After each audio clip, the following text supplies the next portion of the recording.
Queridos irmãos, toda glória a Jesus, quero cumprimentar você com a graça e a paz do nosso Senhor e Salvador Jesus Cristo. Seja muito bem-vindo ao nosso canal. Aqui quem vos fala é o presbítero Felipe Ferreira. E nós estamos juntos aqui para mais uma aula desse trimestre abençoado, onde nós estamos estudando a igreja em Jerusalém. E tem sido aulas preciosas, vocês têm acompanhado. Estou muito feliz de receber o feedback dos irmãos, os comentários, os likes, as inscrições no canal. Esse canal existe para isso, para instruir o povo santo por intermédio da palavra de Deus, de forma consistente, profunda, mas porém simples. A gente procura aqui uma linguagem simples para você entender bem as questões, todos os contextos em que essas lições trazem para nós, e que a gente possa ser abençoado com o estudo da palavra de Deus. Lembre-se, você não pode esquecer, que você pode baixar os slides que eu uso aqui nessa aula, gratuitamente aqui na descrição do vídeo. Você pode baixar para seu estudo, para levar para a sua sala de aula, enfim, fique à vontade, eles existem para te abençoar e tem sido uma honra dividir esses trabalhos e esses momentos com você. Dito isso, vamos então para a nossa aula, continuar aqui falando um pouquinho sobre a igreja em Jerusalém, já caminhando para o final do trimestre, na verdade, lição de número 11, mas nessa lição nós vamos ver a igreja que se inicia na Judéia, chega a hora de se expandir para os gentios, né? Deus chama a igreja para a expansão em direção aos gentios. Os gentios são aqueles não pertencentes ao povo judeu, aqueles que não são naturais, né, da aliança abraânica.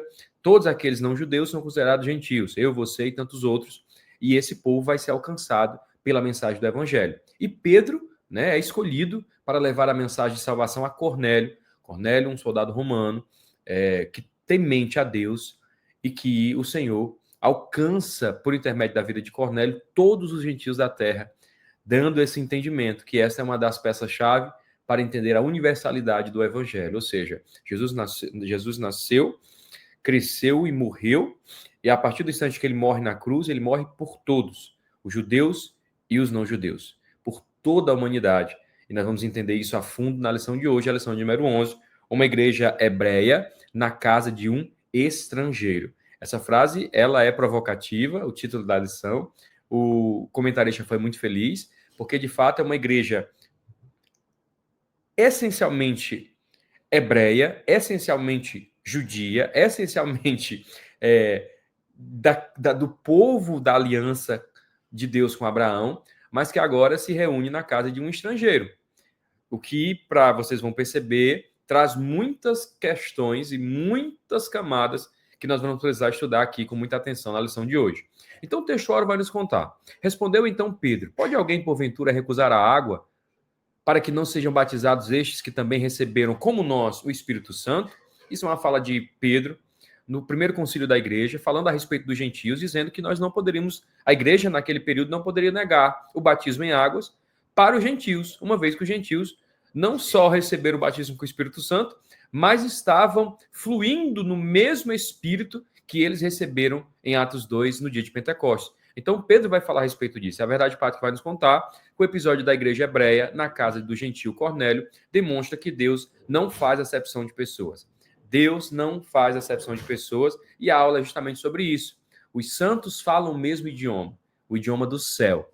O pecado separou as línguas, não é verdade? A gente vai encontrar essa história tão profunda, esse relato tão profundo da Torre de Babel, onde o homem se mesmado, na intenção de enaltecer e engrandecer o seu próprio nome, coloca no coração o desejo de construir uma torre até o céu, para que seu nome seja lembrado e visto pelas nações. Deus, então, se desagrada do projeto e resolve separar as línguas, confundir as línguas.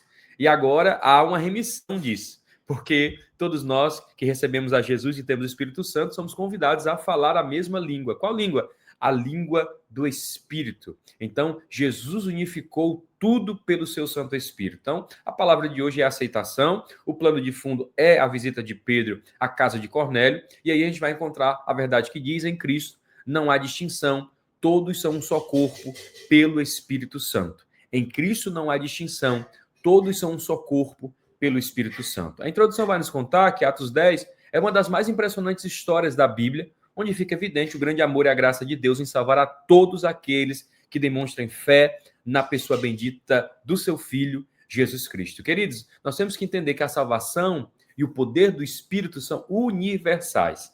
A salvação é para todos, o Espírito é para todos, e a manifestação do poder do Espírito Santo também. Então não é exclusividade de um povo. Da mesma forma como não é exclusividade do povo judeu, não é exclusividade nossa, enquanto denominação, mas é para todo aquele que se abre para a liberdade no Espírito. Então a gente vai aprender hoje muito a respeito disso, que essa revelação de Deus, ela é feita aos gentios por intermédio da vida de Cornélio. E Cornélio é um centurião romano na cidade de Cesareia, que orava por volta das 3 horas da tarde, quando teve uma revelação de Deus. E a gente vai perceber que Cornélio era um homem que tinha um desejo de salvação, pois mesmo sendo um gentio, era piedoso e temente a Deus com toda a sua casa. No entanto, isso não era suficiente para salvá-lo. Ou seja, era um homem temente a Deus, era um homem piedoso, era um homem que orava, que tinha obras diante de Deus, porque ele era um homem que ajudava as pessoas, mas isso não fazia dele alguém salvo. E por que não? Porque Cornélio, por mais que fosse um homem piedoso, generoso e temente a Deus, junto com toda a sua casa, ainda assim isso não bastava para a salvação. A bondade e a religiosidade não salvam, somente Jesus Cristo salva. Eu fico muito preocupado quando eu vejo uma pessoa boa, boa de coração, boa de atitude, boa em obras, mas que lhe falta o evangelho. Muita gente fala assim, fulano é tão bom, só falta ser crente. Querido, falta tudo. Fulano falta ser crente, falta tudo. Então a gente precisa entender que essas pessoas não serão salvas porque são boas. Pode ser a tia, pode ser o primo, pode ser o pai, pode ser o irmão, pode ser um colega de trabalho. A gente tem que se posicionar e buscar a Deus para que ela alcance salvação, porque só existe salvação na pessoa bendita de Jesus Cristo. Então o anjo não lhe pregou o evangelho. Ele recebe o anjo aparece a Cornélio, e é uma coisa bem interessante, né? Porque Cornélio está orando, 3 da tarde, de repente ele tem uma visão de um anjo do Senhor, e esse anjo diz a Cornélio, procure a Pedro. Olha só que coisa interessante. Foi isso que Cornélio recebeu, né? A instrução de chamar a Pedro, para ouvir dele a mensagem da cruz. Isso é muito interessante, porque o anjo poderia ter anunciado. Pedro não só anunciou Cristo, mas também testemunhou como apóstolo que os gentios são aceitos. Era necessário um homem cheio do Espírito Santo para dar testemunho, não um anjo. Então, queridos, a gente não pode esperar um anjo descer do céu para nos direcionar à pregação do evangelho. Os anjos servem como mensageiros de direção, livramento ou juízo, mas não carregam a incumbência de pregar a salvação. A responsabilidade da pregação é nossa, minha e sua.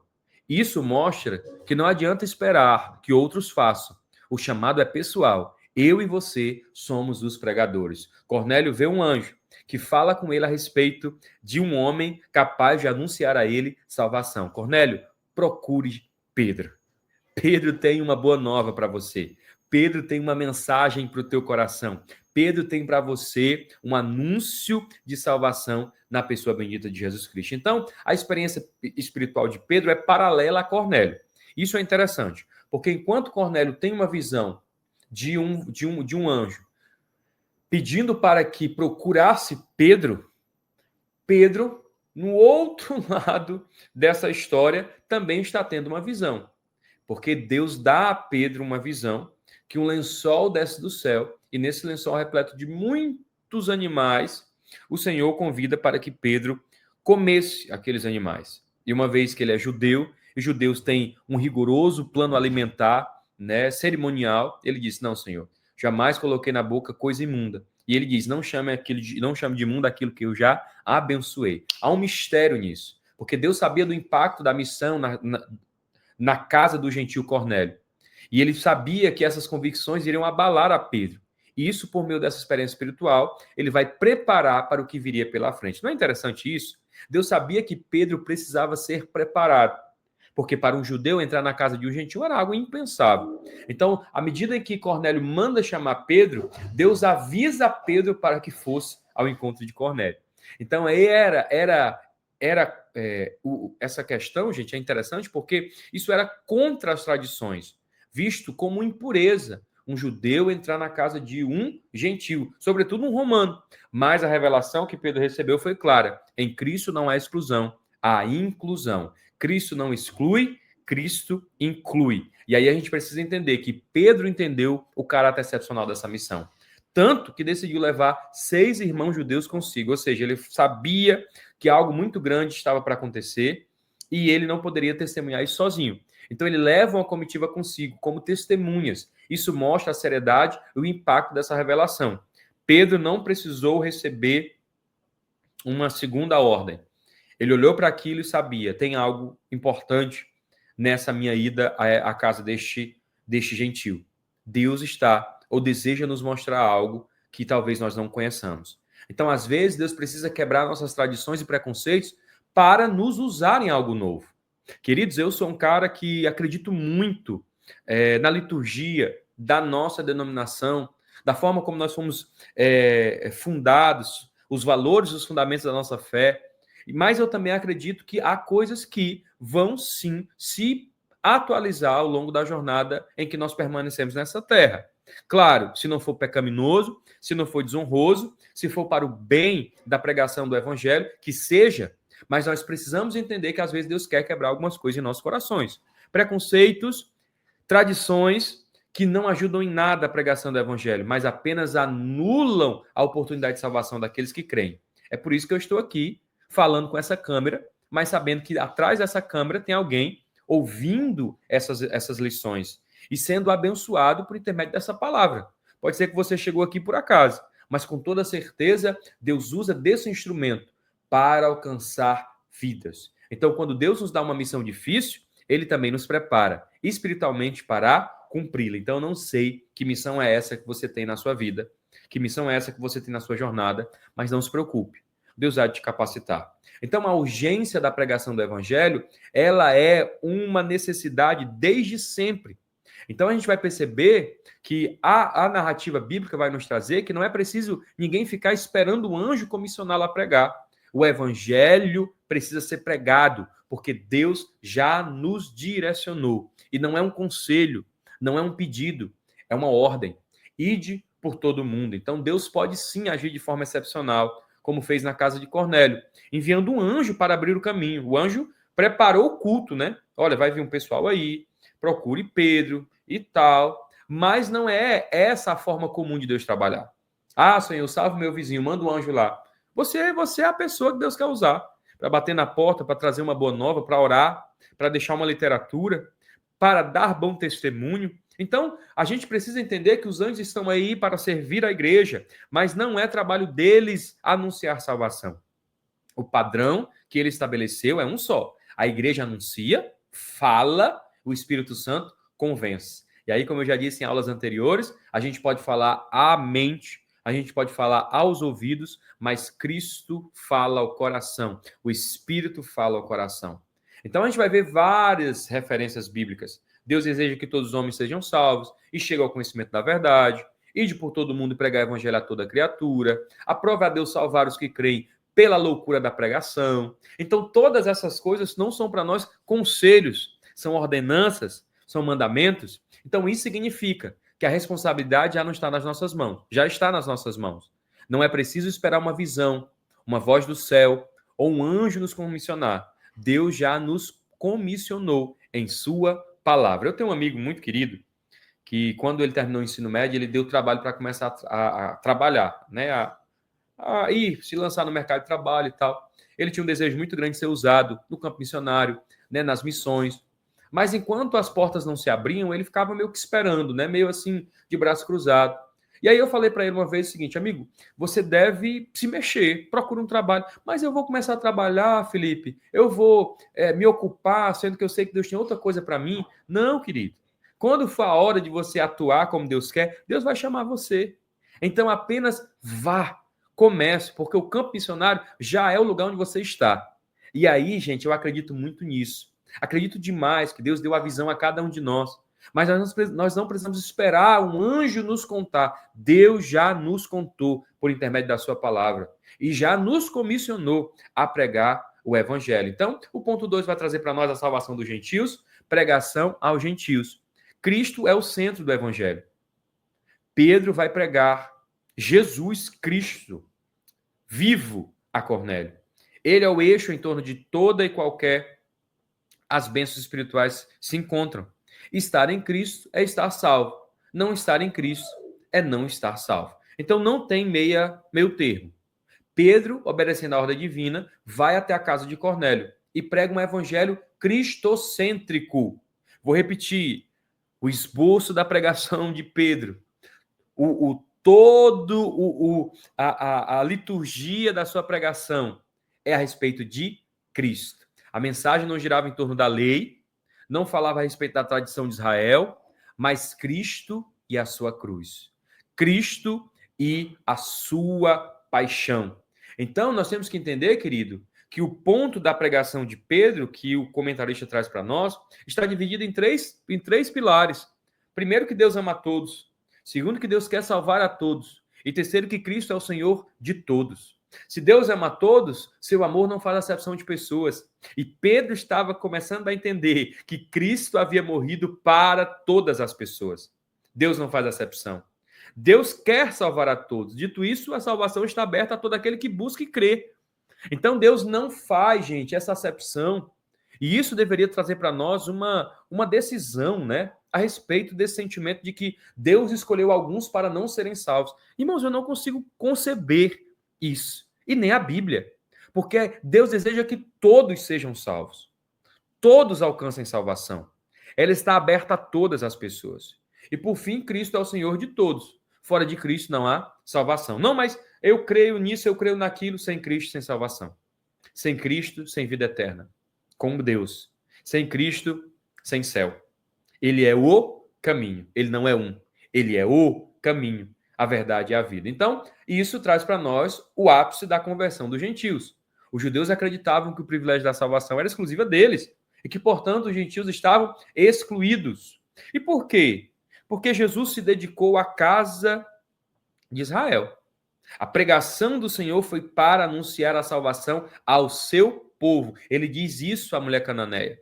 Será que eu posso pegar o pão dos filhos e lançar aos cachorrinhos? Ou seja, não, eu vim para os perdidos da casa de Israel. Aquele momento era Cristo anunciando ao seu povo. Mas ao instante em que ele vence a morte, ele abre o espaço, ele abre as portas da salvação para todo mundo. Ele morre de braços abertos. De uma ponta a outra da cruz, Jesus abraçou a humanidade. Jesus abraçou a oportunidade e nos deu a oportunidade de salvação. Então já não era mais para o judeu, mas judeu, o grego, em Jerusalém, Judéia, Samaria e até os confins da terra. Cristo havia nos dito isso. Então a mensagem que Pedro pregou na casa de Cornélio não era uma palestra motivacional. Ô, meu irmão, longe disso. Nem era uma novidade cultural. Era o único e o anúncio da cruz de Cristo. E a cruz tem um chamado muito claro: arrependimento e fé em Jesus. Arrependimento, reconhecer o pecado, mudar de direção, voltar-se para Deus, e fé em Cristo. Confiar que Jesus é o único capaz de perdoar e salvar. Você sabia, meu irmão, que o sangue de Jesus perdoa todo e qualquer pecado? Se não blasfema contra o Espírito Santo, que é um pecado intencional, e que você não deve imaginar, será que eu blasfemei? Porque quem o blasfema o faz de livre e espontânea vontade, tem convicção, mas fora esse, todo pecado é perdoado debaixo do sangue de Jesus, porque ele nos deu a oportunidade. Então a cruz não faz distinção. Todos que se arrependem e creem em Cristo recebem perdão na vida eterna. Todos, Felipe, todos. O assassino, todos. O prostituto, todos. O mentiroso, todos. O avarento, todos. E a gente precisa deixar isso claro. A mensagem da cruz é para todas as pessoas. Então ninguém é salvo automaticamente. É preciso crer e se arrepender. Com a sua boca você deve confessar. Então a salvação é universal no alcance, mas ela é individual na decisão. Jesus morreu na cruz por todos, mas a salvação é para aqueles que creem. A porta está aberta a todos, mas só passa por ela aquele que anda pelo caminho. Então o evangelho quebra barreiras de exclusividade. Não há um grupo privilegiado. Todos são convidados a se ajuntarem nas bodas do Cordeiro na eternidade. Então o Espírito derramado sobre os gentios, essa é o Espírito que foi prometido. E não só ao povo judeu, mas como Joel vai nos contar, o Espírito seria derramado sobre toda a carne. Toda a carne é toda a carne. Então, o batismo no Espírito Santo, experimentado pelos gentios, na casa de Cornélio, foi um dos fatos mais marcantes que aconteceu nos dias da igreja primitiva. Por quê, irmão Felipe? Porque pela primeira vez o Espírito Santo é derramado sobre não-judeus, mostrando que Deus não faz acepção de pessoas. Querido, que culto maravilhoso. Eu amo esses cultos, que começam com pregação a respeito de Jesus. Jesus é o centro. E aí ele vai nos dizer onde houverem 2 ou 3 reunidos em seu nome, ali ele estará com eles. Então ele estava lá. E o Espírito Santo foi derramado. É um marco, porque abre oficialmente a igreja para todas as nações, inaugurando o cumprimento da promessa que o evangelho seria para toda a carne. Todo aquele que crê será salvo. Todo aquele que invocar ao Senhor o achará. Queridos, este foi o início da missão aos gentios. E é importante notar uma coisa interessante. Quem começa esse movimento é Pedro. A gente fala sempre sobre apóstolo Paulo, apóstolo dos gentios, né? Mas quem inicia essa pregação? Pedro. Às vezes as pessoas apresentam uma caricatura da missão gentílica na igreja primitiva e até mesmo colocam Paulo contra Pedro, dizendo que Paulo teve de convencer Pedro de que o evangelho deveria ir aos gentios. Não, irmãos. Ali houve uma discussão a respeito dos judaizantes, daqueles que queriam trazer as indulgências, não, as exigências da religião judaica para os novos convertidos. Mas em nada Pedro precisava ser convencido, porque Deus o havia convencido. Então Pedro, dizendo que Paulo teve que convencer Pedro, não. É crucial notar que as primeiras conversões dos gentios acontecem com Pedro. E a conversão de Cornélio é a primeira delas. Inaugura esse novo tempo. Então a cruz abriu a porta. O Espírito a confirma. Gentios e judeus têm um só Salvador. Quem é ele? Jesus Cristo de Nazaré. Então o Espírito é recebido, e nós vimos isso porque esse derramamento do Espírito veio acompanhado pelas evidências físicas do falar em outras línguas e expressões de louvor, que aparece aqui como um padrão já aceito pela comunidade cristã. Vou repetir, e isso tem que ficar claro. Meus irmãos, só existe batismo com o Espírito Santo com evidências do falar em línguas. Este é o padrão bíblico. O livro de Atos, em nenhum instante em que o Espírito Santo é derramado, aliás, em todo instante em que o Espírito Santo é derramado, nós vamos encontrar a evidência do falar em línguas. E isso é importante, porque falar em línguas mostra que a conversão dos gentios era real e aprovada por Deus. Hoje, sinais espirituais podem nos lembrar que Deus confirma a sua obra em cada vida que crê. O Espírito Santo confirma e capacita a fé de todos os que creem, nos lembrando que ninguém está fora do alcance de Deus. Quem é que confirma a obra da salvação em nossas vidas? O Espírito Santo. Quem é que confirma a obra de salvação no meu e no teu ser? A descida do Espírito Santo sobre nós. Então, a mesma experiência do Espírito que transformou os judeus, em Atos 2, em Pentecostes, agora acontece nos gentios. E aí, duas culturas são unidas em torno de um só Deus. Isso é lindo, irmãos, porque o texto de Apocalipse vai dizer que ele tomou para si, né, reinos, nações, línguas, todos os povos. Então isso traz para nós como um Pentecoste que é visto e ouvido. Na argumentação de Pedro, os gentios haviam recebido a mesma experiência pentecostal que eles haviam recebido no dia de Pentecostes, inclusive com a manifestação do fenômeno do falar em línguas. Então, quando Pedro foi censurado por judeus por ir à casa de Cornélio, ele apontou para o Espírito Santo como prova. Vocês lembram, meus irmãos, daquele dia? Lembro, foi do mesmo jeito lá. O culto pegou fogo do mesmo jeito que naquele dia pegou no Sinédrio. Estavam todos reunidos, aliás, no mesmo lugar. Então, os gentios haviam recebido a mesma experiência pentecostal que os judeus. Receberam no dia de Pentecostes. E isso foi evidenciado no falar em línguas e no louvor e manifestação da presença de Deus. Queridos, o Pentecoste gentílico na casa de Cornélio foi igual ao judaico. Foi visível, foi audível e um sinal de que Deus não faz acepção de pessoas e que todos os que creem podem receber o Espírito Santo. Eu oro para que você receba o Espírito Santo agora. Você crê? Enquanto você assiste essa lição, eu aqui sou cheio do Espírito, você aí também o é. E eu tenho certeza, meu irmão, que sobre a nossa vida repousa a santa presença da terceira pessoa da Trindade, que nos impulsiona, que nos treina, que nos consola, que nos exorta, que nos faz viver a promessa de Deus em nós. Então, cada cristão chamado para a missão pode esperar que Deus se manifeste para fortalecer a fé, para fortalecer e validar a sua fé. Irmão Felipe, estou tão frio, estou pensando em desistir, é tão difícil, a chamada é tão difícil, o fazer, a obra é tão espinhoso. Eu sei, meus irmãos, eu sei bem. Já são alguns anos nesse movimento. Mas de uma coisa eu sei, das vezes em que nós estamos fadigados, cansados, nós podemos nos lembrar que o Senhor, que o Espírito se apresenta a Deus e interpreta as nossas orações e os gemidos inexprimíveis, porque Ele é o Consolador, aquele que vem para nos amparar e nos auxiliar nesta obra. Então, o Espírito Santo, quando ele se manifesta, ele nos fortalece, ele valida a nossa fé. Então, a lição foi sobre isso. A fé evangélica não é algo subjetivo, mas é marcada pela ação e presença real do Espírito Santo na vida de todo aquele que crê. Irmão Felipe, fulano se converteu. Foi. Como é que está a vida dele de oração? Como é que está a vida dele de busca? Como é que estão os frutos? Quem é que traz para nós essas coisas, gente? O Espírito Santo. O Espírito Santo precisa ter liberdade em nosso ser. Porque senão vai ser só mais uma trajetória religiosa. Mas quando o Espírito está em nós, isso é o evangelho real e na prática. A graça de Deus rompe barreiras. A cruz alcança a todos. E o Espírito confirma a fé daquele que crê. Muito obrigado. Que Deus em Cristo te abençoe. Quero orar por você, pela sua casa e pela sua família.